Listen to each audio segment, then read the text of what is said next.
പരിയാരം പഞ്ചായത്തിൽ കോൺഗ്രസിന് തലവേദന ഒഴിയുന്നില്ല. ബ്ലോക്ക് ഡിവിഷനിലേക്കും പഞ്ചായത്ത് വാർഡിലേക്കും പത്രിക നൽകാൻ ഒരുങ്ങുകയാണ് പ്രാദേശിക കോൺഗ്രസ് നേതാവായ ജെയ്സൺ തെക്കേക്കര.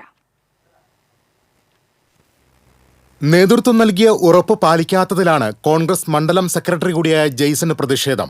ജെയ്സന് വേണ്ടി പലയിടത്തും ഫ്ലക്സ് ബോർഡുകൾ ഉയർന്നു കഴിഞ്ഞു. വാർഡ് 2 ഔദ്യോഗിക സ്ഥാനാർത്ഥിയാക്കണമെന്നാണ് ആവശ്യം. ഇപ്പോൾ ഇവർ കൊണ്ടുവന്നാണ് വ്യക്തി വാർഡിൻ്റെ അർത്ഥം പോലും അറിയില്ല. അങ്ങനെ ഒരു സാഹചര്യത്തിൽ എനിക്ക് സീറ്റ് ഇല്ല എന്ന് ഞാൻ അറിഞ്ഞു. അതറിഞ്ഞപ്പോൾ സ്വതന്ത്ര സ്ഥാനാർത്ഥിയായിട്ട് മത്സരിക്കാനായിട്ട് വാർഡിലെ എന്നെ സപ്പോർട്ട് ചെയ്യുന്ന ആൾക്കാർ പറഞ്ഞു സ്വതന്ത്രമായിട്ട് മത്സരിക്കാൻ പറഞ്ഞു. അങ്ങനെ സ്വതന്ത്രമായിട്ട് മത്സരിക്കാൻ അവരുടെ സ്ഥാപനത്തിൽ ഞാൻ തീരുമാനിച്ചു. അപ്പോൾ അവർ എനിക്ക് ബ്ലോക്ക് പ്രസിഡന്റിനും MLAക്കും KPCCക്കും DCO കൊടുക്കാൻ വേണ്ടി അവർ എഴുതി തയ്യാറാക്കിയ ലെറ്ററാണിത്. ഇത് ലെറ്റർ എഴുതാക്കിയിട്ട് ഇത്ര വാർഡിലത്തെ വീട്ടുകാരാണ് കേട്ടോ, വാർഡിലെ വീട്ടുകാരാണ് ഈ ഒപ്പിട്ടിരിക്കുന്നത്. എന്നിട്ട് ഇതിൽ വാർഡ് പ്രസിഡന്റ് കൃത്യമായിട്ട് എഴുതിയിട്ടുണ്ട്, ഇവിടെ വിജയ സാധ്യതയുള്ള സ്ഥാനാർത്ഥി ജെയ്സൺ തെക്കേക്കര അത് കൊടുക്കണമെന്ന് പറഞ്ഞിട്ട്.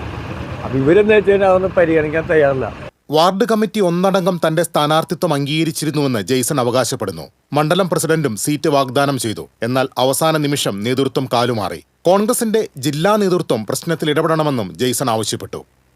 TCV news, Chalakudy.